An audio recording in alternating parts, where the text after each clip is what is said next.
I'm pleased to welcome you to today's Faculty of Law webinar. My name is Joshua Morrison, and I'm the Director of the Future of Law Lab at the Faculty of Law, and it's my pleasure today to be acting as today's Q&A moderator. Before we begin, I wish to acknowledge the land on which the university operates.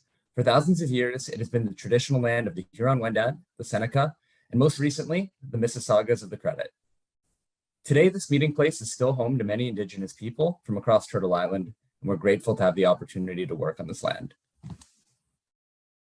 Today, I'm delighted to welcome 3 U of T Law alumni and entrepreneurs to discuss how their legal education has benefited their careers as leaders and innovators in their fields. Laura Zizzo has a Bachelor of Environmental Studies degree from the University of Waterloo and a Juris Doctor degree from the University of Toronto. Through her work at the intersection of climate change law policy and financial risk, she's been a respected advisor to leading North American financial institutions, as well as local and international governments. In 2015, she co-founded and became CEO of Mantle 314, now Manifest Climate, advising large private and public sector clients globally.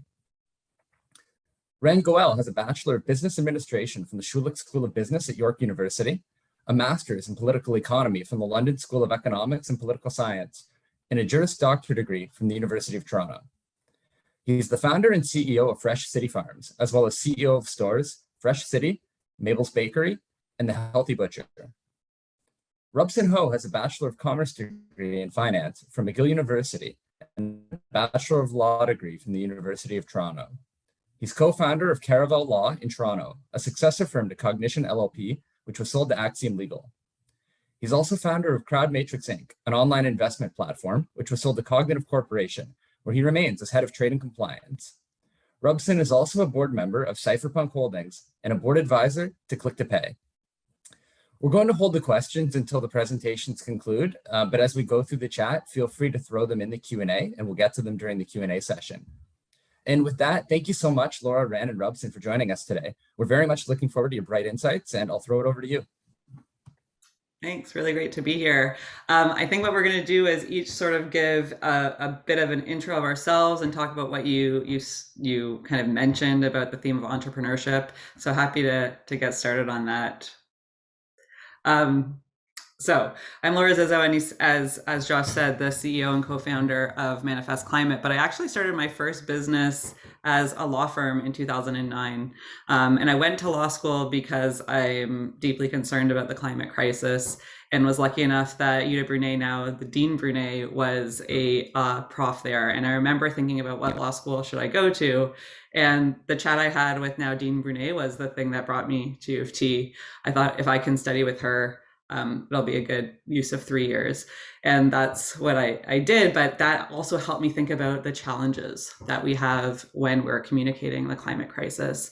So I did what we sometimes do when we go to U of T Law, which is you get to a big law firm and you think that's success. So I did. I was at one of the largest law firms in Canada. And luckily enough, I just was practicing environmental law.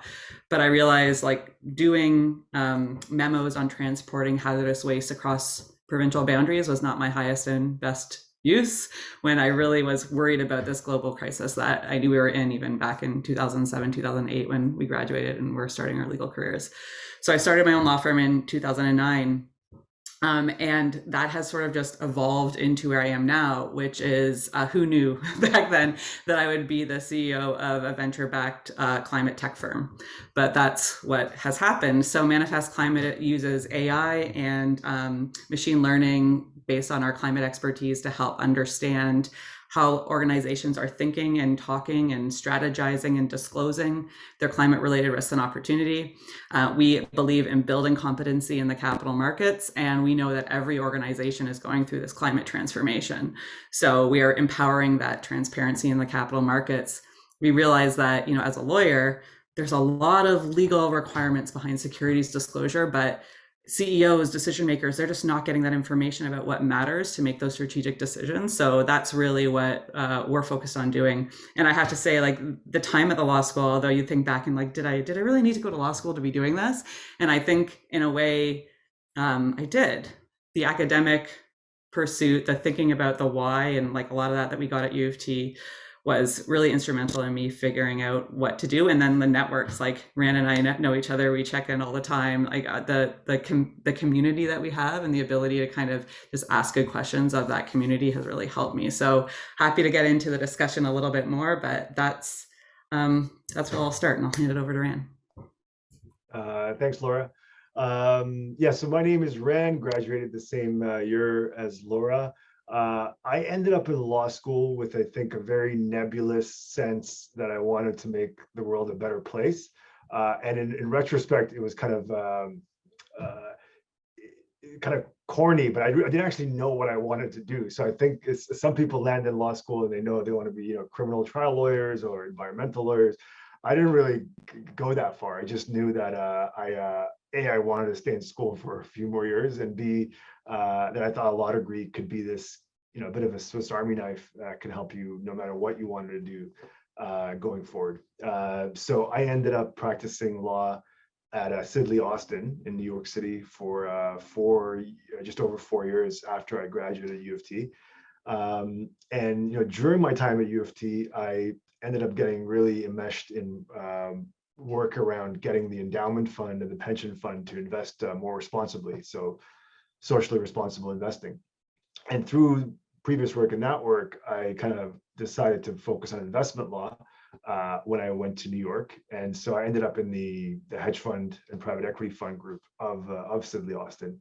And it ended up being a bit of a fly in the wall kind of situation, being there during the financial crisis and seeing, all this big edifice kind of come crumbling down, or at least the big pillars of it come crumbling down. And I knew I didn't want to practice law longer term, or at least not that kind of law. And I was trying to decide what to do next. And I was deciding between being a journalist, and I wasn't a visionary, but I realized it was going to get tougher and tougher to be a writer and a journalist in terms of making a living. So I didn't go down that road, which is good because I don't think I'm talented enough, and neither is the macroeconomic environment very favorable to that. And the other two choices I was trying to make was between starting a triple bottom line business, again, very nebulous, and doing something in the realm of socially responsible investment and law. And I ended up deciding to go into business. And that was because I just became really obsessed with food, and not in the sense that I was always obsessed with food, which is eating a lot and eating different kinds of food, but more in terms of all the implications of the way we make and sell our food. And so for me, it was actually, so going back to this nebulous idea of making the world a better place, in food, I found the perfect thing to focus on because it impacts so many things that I felt passionate about, from the climate crisis to labor rights to public health. So it was really a nice kind of thing for me because I didn't have to focus on this or that issue. And so I started Fresh City while, working out of a 20th floor office in Midtown Manhattan. And Fresh City is started as an urban farm. So my vision was for scaling up urban agriculture in cities, both for its environmental benefits, having food made closer to where we live, but more importantly, as a tool to engage people on food, because food, not then and not now, registers on people's agenda as a political issue, or as an issue that we really need to care about because it has all these impacts on frontline workers like we see now, or the environment. So I started the company as an urban farm, and it has metamorphosized over the last decade or so into an online e-commerce operation. So we deliver to thousands of people each week across the GTA. We have 8 small format retail stores in downtown for the most part. And we're also probably the largest organic focused kitchen in Ontario in terms of fresh food. So we do everything from breads to salads to smoothies, all produced in-house from organic ingredients, with a big focus on reusable packaging. So I'll leave it at that and pass it over to Rubson. Thanks, Rand. Yeah, I'll go back. I'm like Rand. I kind of ended up in law school by default. Had no great ambition to be a lawyer, except I had Asian immigrant parents who insisted that I got to do something in a professional capacity. So um, ended up in law school, had a focus on corporate law, ended up articling and then getting called back to Stikeman Elliott. And with Stikeman's, I enjoyed my time there. The people were great. The work was interesting. I ended up in their New York office sort of in the early 1999. I'm a 95 grad, early 1999, which for those who remember is sort of the approaching the peak of the dot-com bubble at the time. So I was in New York working on a number of dot-com IPOs and just, looking at reviewing these prospectuses and seeing all these like 25, 26-year-old CEOs taking their companies public. And just decided that looked like a lot more fun than practicing corporate law. So came back to Toronto and much to the angst of my parents, quit the law firm and joined a wireless internet startup called Wisdom at the time. And we went through all the trials and tribulations of a traditional startup, from like almost running out of money to suddenly raising one of the biggest private rounds for a tech company at the time. And I think we raised about 100 million Canadian over the course of 2 or 3 rounds. And went through like the ups and downs, almost sold the company a few times and had filed an S1 to go public when the dot-com bubble burst. So as they say, business timing is everything. So just kind of stayed around there for a little bit after that, sort of, helped the company wind itself down. Unfortunately, it didn't get an exit that we had hoped for. But coming out of there, there's, I think we were at about 300 people at our peak. So all kinds of people were leaving and starting their own businesses. And they're coming to me sort of for help and assistance on getting some contracts drafted, incorporating themselves. I was kind of in charge of business development partnerships. So just helping them fashion some agreements with partners and channel partners. And a neighbor of mine who just happened to also be a lawyer, he lived 2 doors down, was also sort of, he'd left his job with an in-house job with a big company, was trying to figure out what to do. And we both were assisting friends and helping them set up their new businesses. And we both got to a point where we were so busy, we were like, wow, this is crazy. Like, and we were just charging nominal fees. So we were like, well, why isn't there a law firm that's really more focused on helping entrepreneurs and helping, small businesses by charging lower rates and not carrying the traditional overhead of a large firm? Because, it doesn't make sense that an RBC is paying the same rate as a brand new startup for their legal advice, especially on the formation and the setup of companies. So we end up joining forces, and we were so busy, we started bringing on other lawyers. And our intent, we never had a grand master plan, but our intent was to build what we thought was sort of a better law firm, both for the clients and for the lawyers. So on the client side, we charged sort of much less than a traditional firm. We didn't carry the overhead. Our head office was, a pub that all the U of T law students used to go to when I was there. I think it's on Bedford, one of the Foxes or the Firkins or one of those things. Anyway, that's where we had our interviews. The Duke of York, sorry, that's right. That's right. That's the Duke of York. Yeah. So that was our head office for a long time, and we essentially started what would now be called an alternative legal service provider. At that time, we sort of called it a virtual law firm, and the technology was just there at that time where people were using laptops and mobile phones, and you didn't need to have a centralized server. And so for our clients, we didn't have to carry the overhead, and so we could charge lower rates. And then for our lawyers, we sort of let them have a little more choice on how much work they wanted to do. And so the feedback we got from a lot of lawyers is that they like the work, but they don't like the lack of control over their time and their lifestyle. So our model was to pay lawyers based on how much they wanted to work and share the revenue accordingly. So that was a firm we started called Cognition LLP. We started building it. We added to probably, I think about 55, 60 lawyers.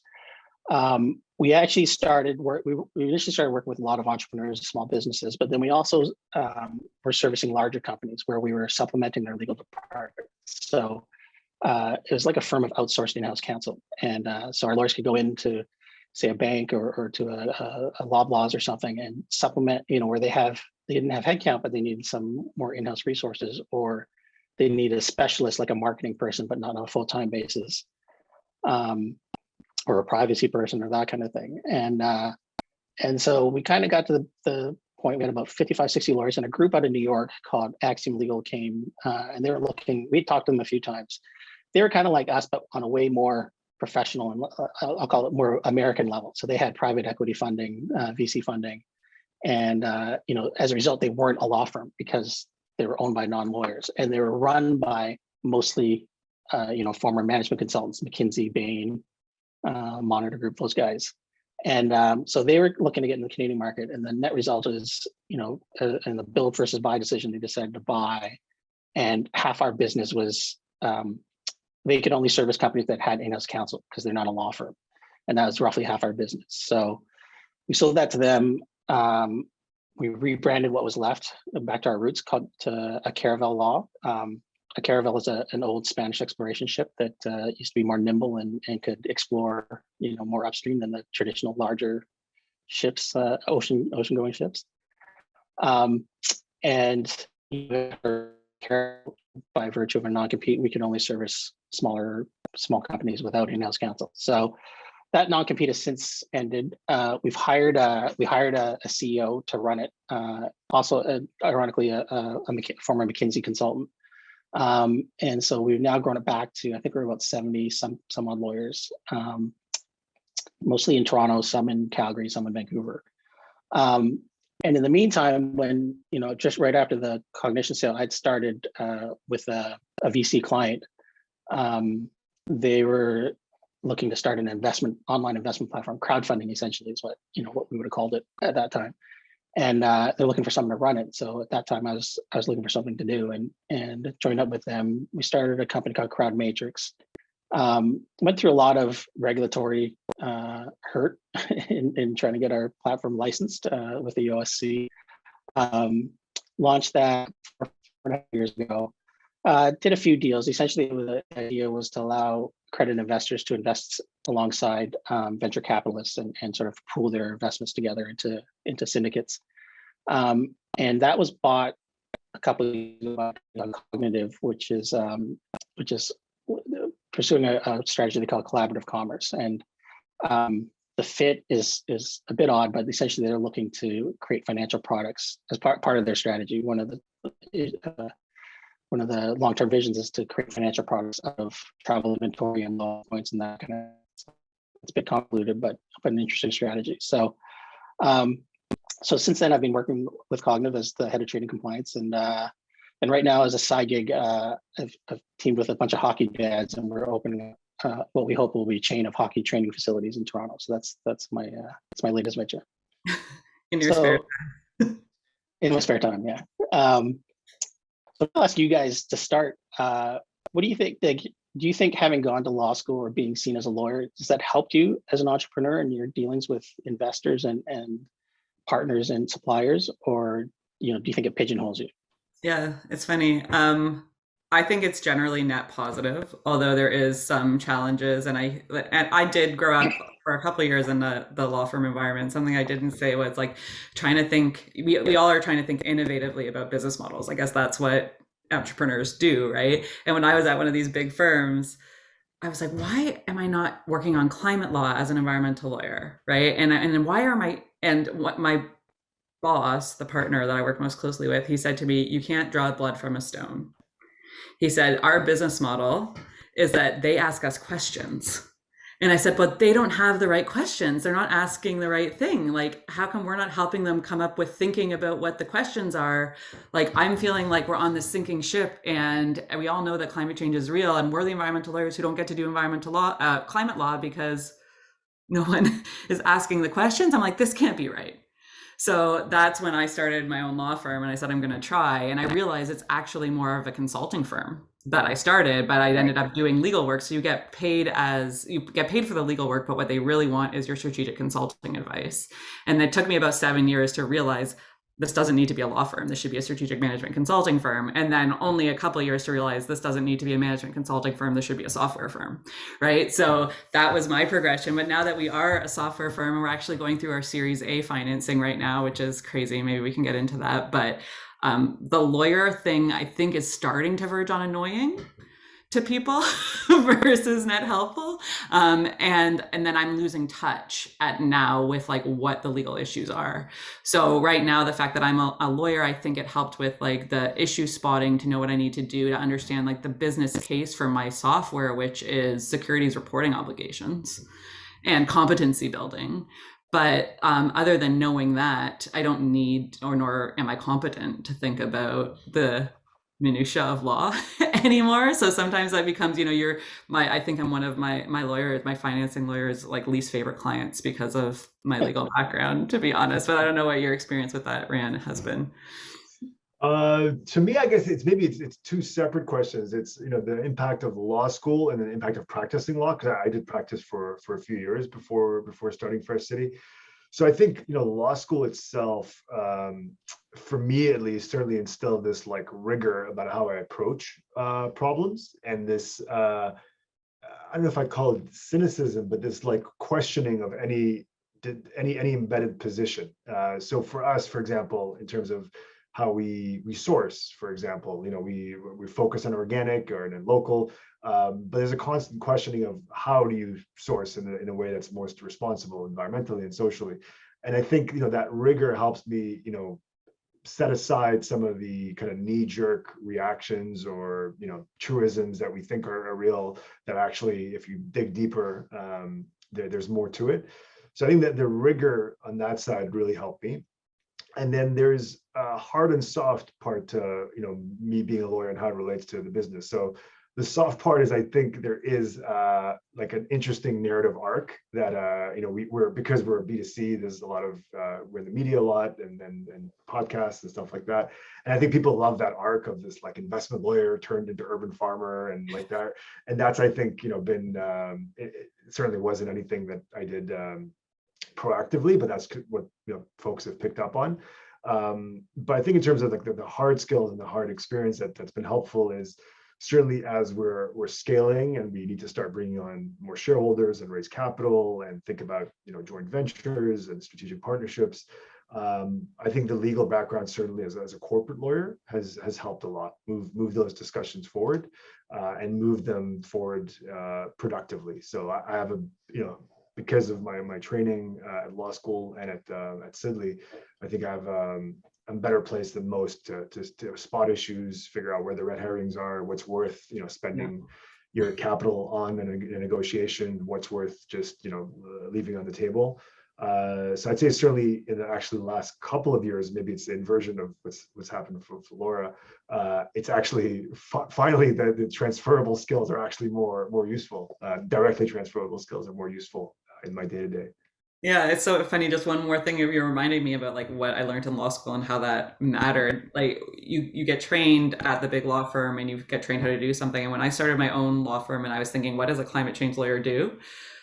It's crazy like that I went back to tort law and I thought about reasonable foreseeability, right? And I thought about some of these foundational things that I'm like, we're all negligent. And then I started to like write about that. And I said, like, this is actually defensible in law. And I just started pulling out those, like the actual tort law textbook to think about how we explain the potential for negligence on not acting on climate. And so then but that was like the real law school benefit, not, if I said that at Gowling's where I was working, they would have been like, you're crazy, just go write the memo on the transportation of hazardous waste, right? So I think, knowing when to pull out some of that stuff has been really important to me when you think about, we have a big problem here, how do we solve it? And I think we are able to get a really interesting education when we went, that made you think about those first principles and made you really understand. And although that was sometimes frustrating when you were trying to get started in the practice of law, because it's like, I didn't learn how to be a lawyer at law school. I learned how to think strategically, think deeply, and find answers. I learned how to be a lawyer during articling in my first couple of years of practice. And then I realized, oh, I don't want to do that. And went back to using the other skills. Well, I mean, I think that's, one of the things that law school and practicing law instills in you is like this discipline. So, dealing with a lot of entrepreneurs, a lot of new entrepreneurs or even repeat entrepreneurs can be quite cavalier in how they do certain things. But at the same time, I think to switch from being a lawyer to an entrepreneur, you got to change your mindset a little bit in terms of, starting any business is a leap of faith. And if you start thinking critically like a lawyer, you'll think of a million reasons why you shouldn't do it and all the risks that are inherent to it. And at some point, you just got to like put that aside and just, put your head down and try to make it work. And, I've had a few people, like some VC who I've worked with, sort of, they'll stop me sometimes and say, just stop thinking like a lawyer and start thinking like an entrepreneur, right? And so it can be difficult, but I do think that discipline really helps in, getting the business set up for seeing, like as you said, sort of seeing what's coming down the pipe, negotiating the right terms for the company in the long term. But some people kind of enjoy that leap of faith, and some people don't. And that's maybe why some people get into the entrepreneurship, and others, stick with practice of law. Yeah, Laura, I also found it interesting that there was another woman I met a few years ago who was also doing sort of some kind of AI analysis. Laura McGee, who's a U of T graduate, was also doing some kind of ESG reporting using AI. So it's interesting that there's two of you that maybe come to there. They just raised a round of financing themselves. Yeah, we need all of us to do this. We specifically do climate-related financial disclosures, not the broad ESG element. So we're focused on the climate crisis. But yeah, there's a lot in this space, and it's a I'm worried when I hear you say things like the .com bubble, because like I think we are in a little bit of a bubble right now. But I also think like it's very under invested in general, because we're going through this climate transformation. So hopefully we'll be good. But yeah, it's definitely so here's the thing about AI and lawyers. This is anecdotal from this. So we trained a model to look at climate related financial disclosures in publicly traded companies based on a bunch of lawyers that were working with me, and we figured out, what do we look for? And then we put that into an Excel. It was literally in an Excel. And we put this into an Excel and we said, what are we looking for, and how do we map this to the TCFD recommendations, which are 11 recommendations that you expect to see in public reporting around climate. And once we trained the model with our data scientists, the model was finding those references of TCFD alignment better than the lawyers. So now we still need our minds. So we still have humans that go on and do some sorting and think, but we've missed things as lawyers in the disclosure that the AI found, because the AI was taught to look for context. It was taught to actually not just do Control F, which we end up relying on a lot when we're doing these reviews.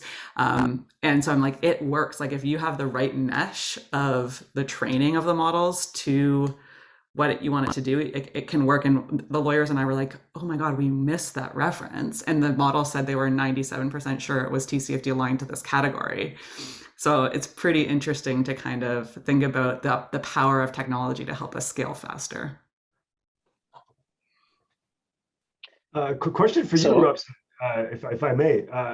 Tell me a bit more about this crowdfunding model, because I feel like it's something I've heard a lot about over the last 10 years, and it almost seems like there's a confluence now, technology and people sitting at home, interested in investment as a theme, as something they want to spend their personal time on, as opposed to just outsourcing it.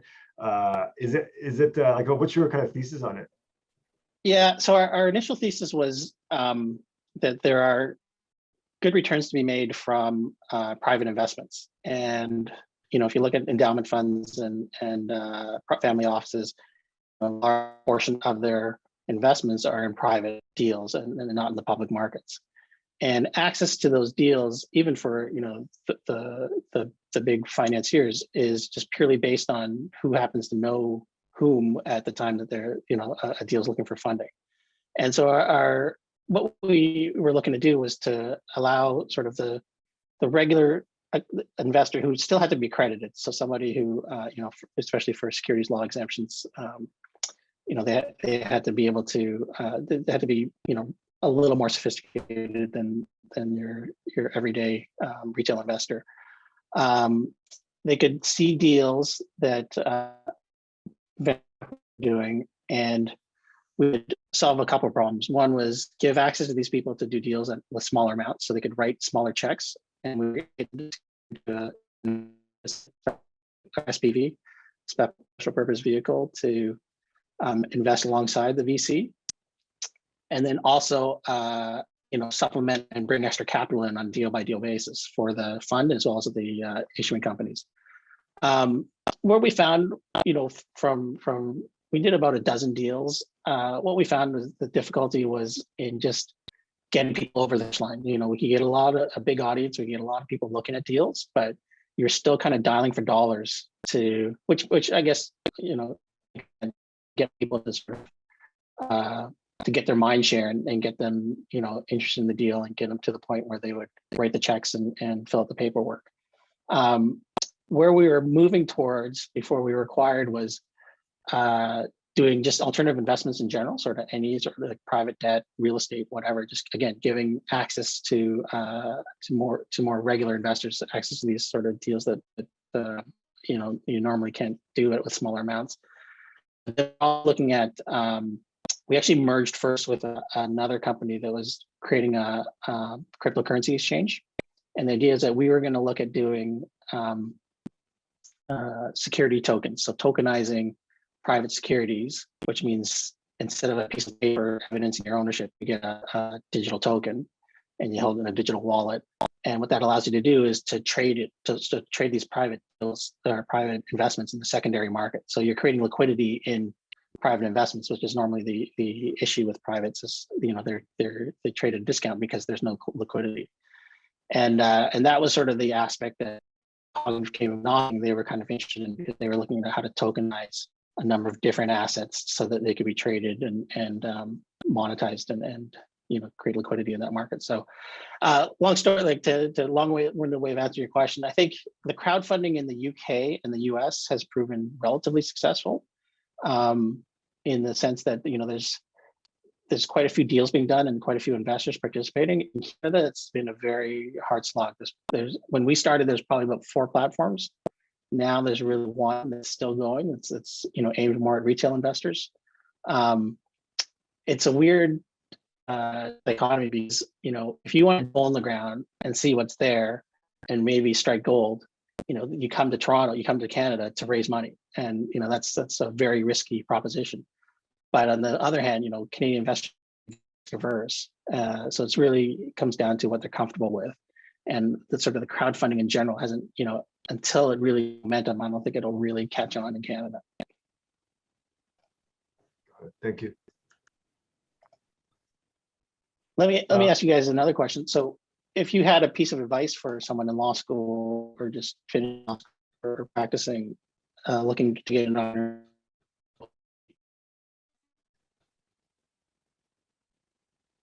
Yeah, Rubson, I think you're, I couldn't hear the question because it's a bit delayed. Oh. I think he was asking about advice to people who are thinking about how to be entrepreneurial when they're in law school. And for me, I really took advantage of, like I said, being curious. I think like entrepreneurs by nature are just really curious. And when you think about some of the most successful entrepreneurs, you always hear about how they read on such diverse topics and they're thinking about how to bring things together. So a lot of people would say to me, oh, you knew what you wanted to do from you want to do environmental law. That's like saying like, you want to breathe air. It's so, there was no way of knowing what that would do, what I would do to make an impact on the fact that I knew we were in a climate crisis. And I just saw a little bit farther ahead than I think like most people, that this was something that I needed to be worried about. But the amount of like the breadth, I was on purpose that I went to a law school that wasn't specific around environment. Right? Like, let's be honest, U of T was not known at the time for being a great environmental law school. Like we had great professors like Professor Brunet, Professor Green, but the things that I was able to do to stoke my curiosity outside of the school. So I actually did a joint program with the Center of Environment. I was able to take courses with other engineers, with policies and in like philosophy and stuff like that, and thinking about that, how that all comes together. And I think one of the best things I did in law school was be very involved in extracurriculars. So I was the editor-in-chief of JILR, the Journal of International Law and International Relations, which I think in my third year took most of my time. Like, don't tell my profs, but I think I spent much more time on the journal than I did on studying. And I think from that perspective, to understand you can take a leadership position with really smart people. And there's a lot of opportunity to do that when you're in school and think about how you can lead through the Environmental Law Club or for JILR. So I think just getting involved, staying curious, and thinking about ways to work outside of class with all these really smart people who you happen to be exposed to. And when you go into the world, like you're not going to have that group of super smart people around you in the same way that you do during law school. So for me, that was a super important thing to think about what I wanted to do and get that experience. But just like staying curious and thinking about where your place is, because that's really where entrepreneurship, I think, will take you. Sorry, guys, I'm just going to interject for a second. I don't want to interrupt the brilliant insights going on here, but there's actually been a question that I think actually fits perfectly right here.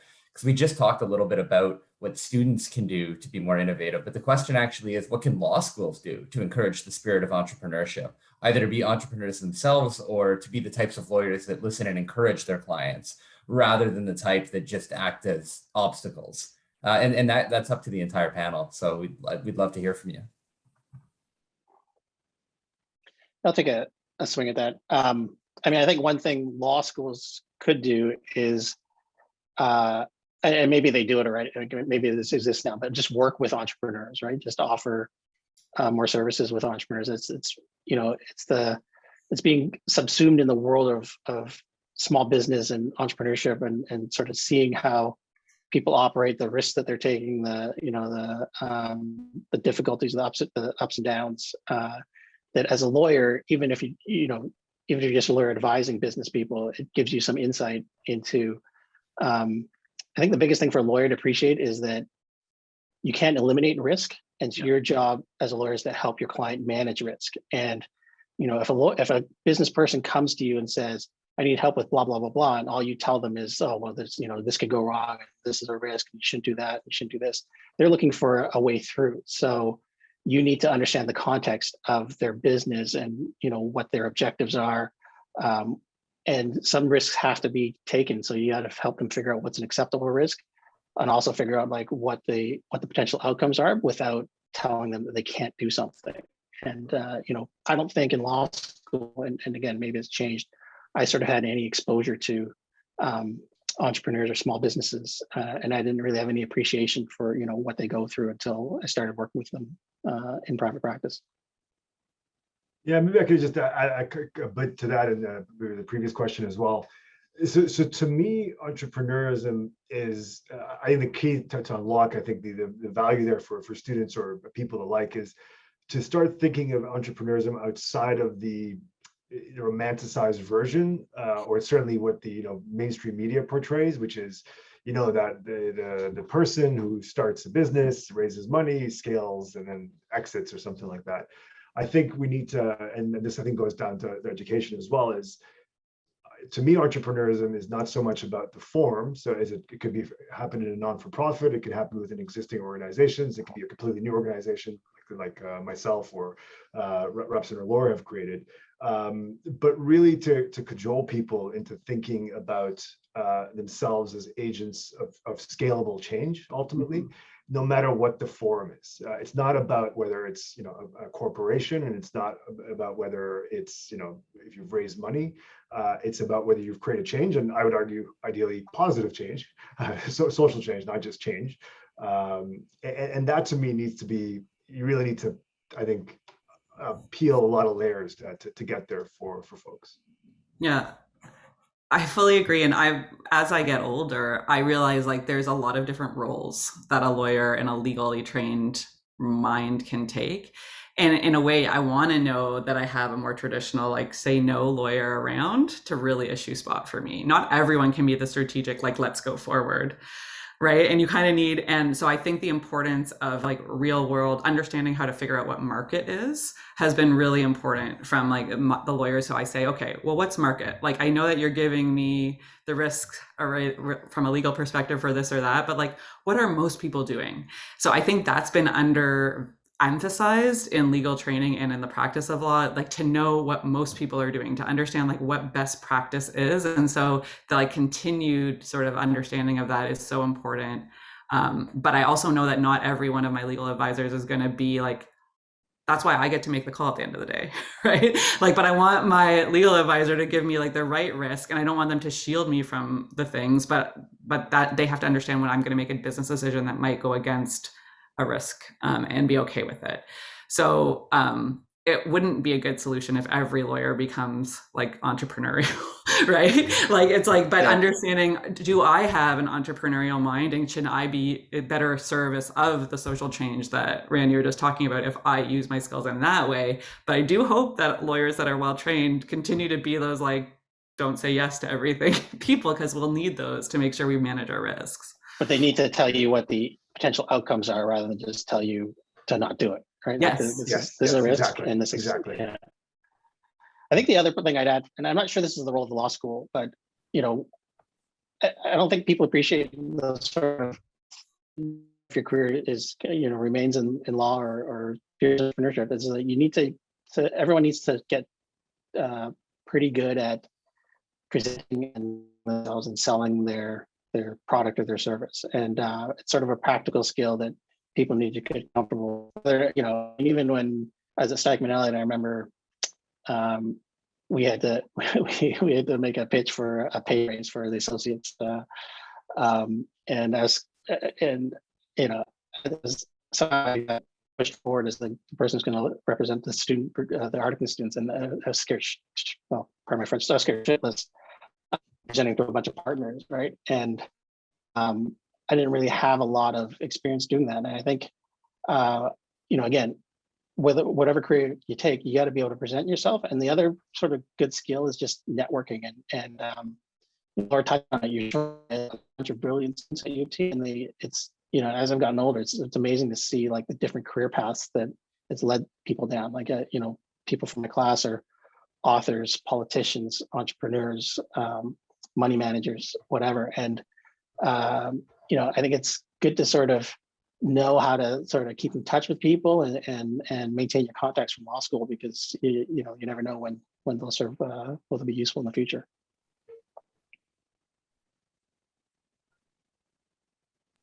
And I'm also going to pull one. I'm going to jump the gun a little bit and pull another one from the crowd right now. We've got one that's asking about, and I've heard this in various iterations before, whether it's more beneficial if you want to be an entrepreneur to go to business school first, maybe get an MBA, get that theoretical experience before you get into your career, or do you just kind of dive right into the entrepreneurship and get that practical real world experience? I'm going to say something controversial here. JD eats MBA for breakfast. So I apologize in advance, or I guess in retrospect, to anybody who has an MBA. But I think my perspective on it is it's, I think, a very intellectually rigorous education, certainly the one you'd receive at U of T. I don't know if you need either, to be honest with you, to be an entrepreneur. So that, you know, I'll play the devil's advocate here. But if you're choosing between the two, I think the rigor that law school instills in you is really unique. I totally agree. And I constantly question when people ask me about if they should even go to law school. No, like, I'm just going to be honest. I'm like, you work really hard for 3 years.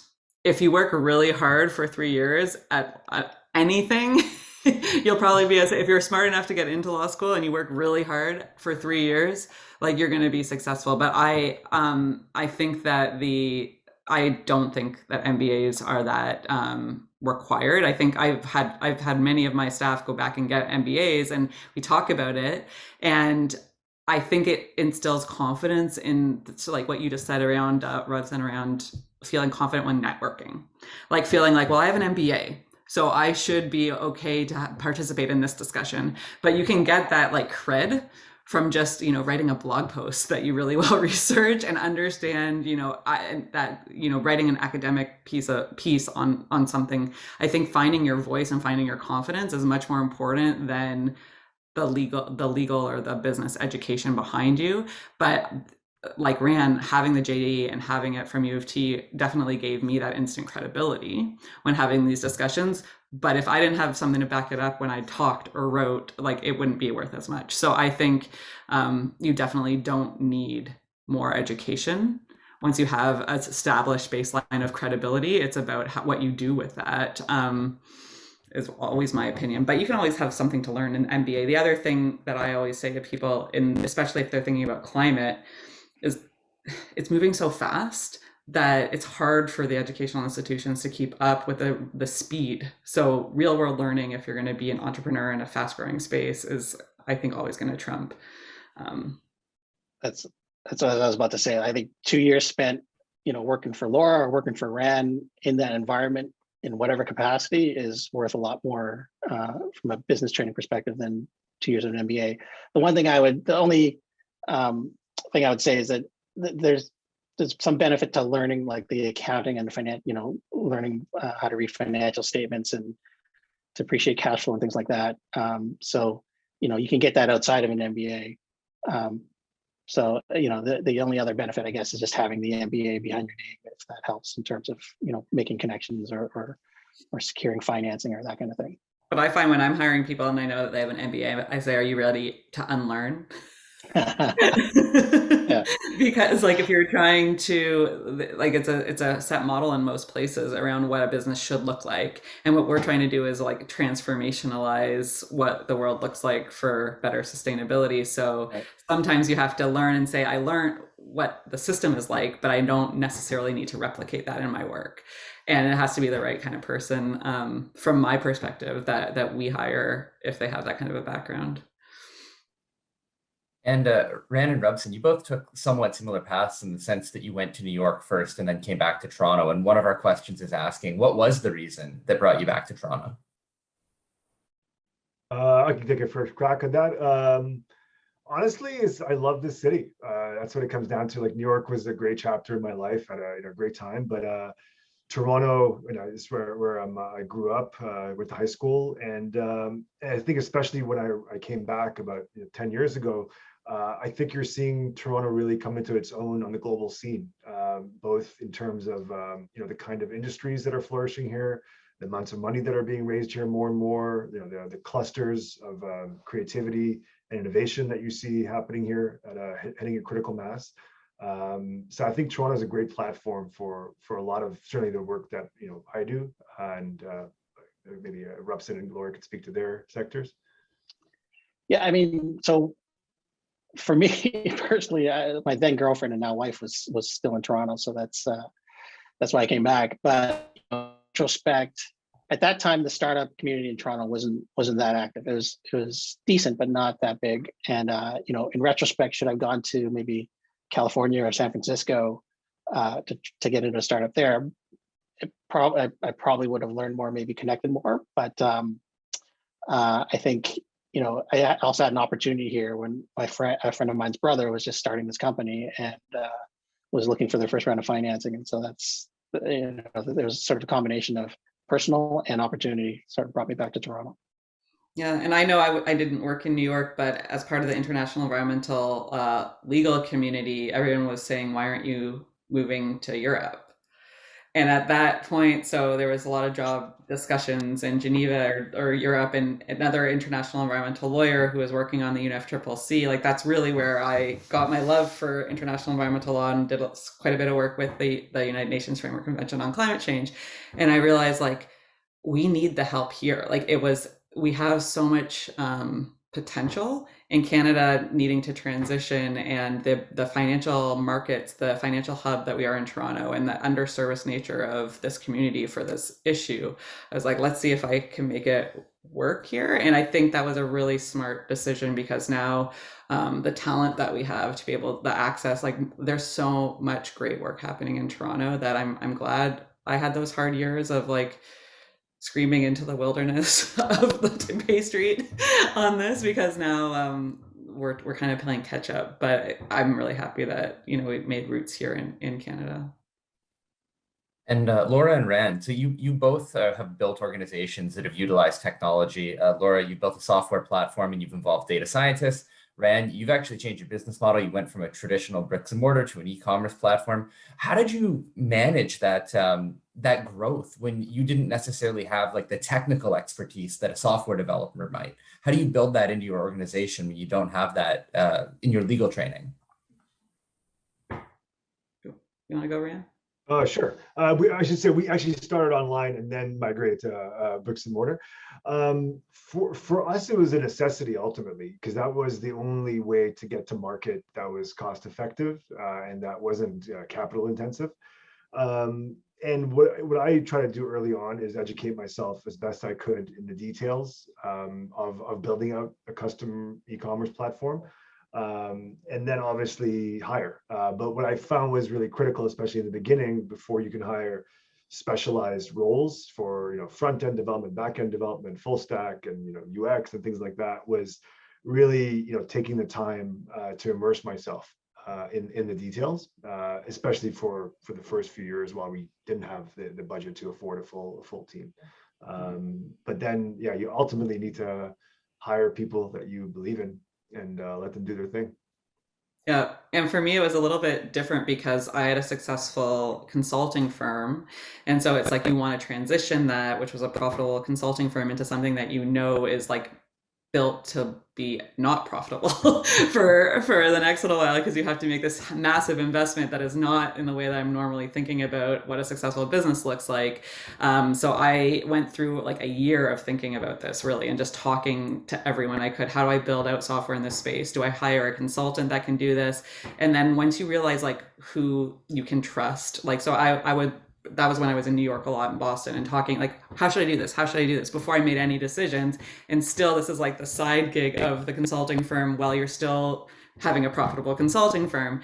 And the best advice I got, which is the one I took, and there's other ways you can do it, which is build your own internal team, sort of what Ryan was saying. Build your own internal team. Don't rely on external software developers, which will like promise you the world, but then it's like hard because you don't sort of own everything yourself. So what I did was found a great co-founder. So I have a co-founder in Jeremy Grevin. He's a tech entrepreneur. He had a successful exit and then was coming to try to do like something good for the world and SDG aligned. So I just was looking for that right partner that then did have that expertise in how to build out software. And he was able to bring in, his head of development from his last business. They would bring all this stuff. So the cheat codes of finding a good partner for me was the way I dealt with that. So then I could focus on my area of expertise around climate and what the product should look like. And they can focus on the data science and the building of the software. So I actually know not as much as I probably should about all of that stuff, but I share the load with a co-founder that we are fully equal in the business. So that's how we went as fast as possible. We have another question from the crowd. We've talked a little bit about MBAs and JDs and their importance in your careers, but this individual is asking just about the U of T connection in general and how you've been able to just leverage your U of T background and if you've used that in your promotional efforts or in meeting clients and how that's worked out for you. I mean, I think, one thing I'd say, I remember the dean of the law school at that time when I was there, Justice Sharp, used to talk about U of T and its reputation and how it ranks up there with all the greatest law schools in the world, including Cambridge and Harvard and that kind of thing. But I've never been able to trade on the U of T name. I don't think. Like, I'm not sure if there is any sort of, I hate to say this on a U of T panel, but I don't think you can kind of, name drop U of T like you would a Harvard or a Yale or a Cambridge or whatever. But what I will say is like what I said before, which was I think just by virtue of the student body that it attracts and even the faculty, there's a number of people through there that I've made a number of connections with, either as clients, as advisors or suppliers, and I think a lot of it is just been through sort of maintaining contact with a number of people over the years. So I get, that'd be my biggest advice, is just to not let those contacts go stale. Mm-hmm. For me, absolutely networking is uber important. And I agree, like the student body at U of T, the faculty, the connections you can get there. I've tried to use it as much as possible, but more than that, you know, everything else. It wasn't just U of T for me, but it was definitely the importance of the network. So, you know, I got trained early from Al Gore and that network of, you know, the climate leaders, and then continuing to think about how you can.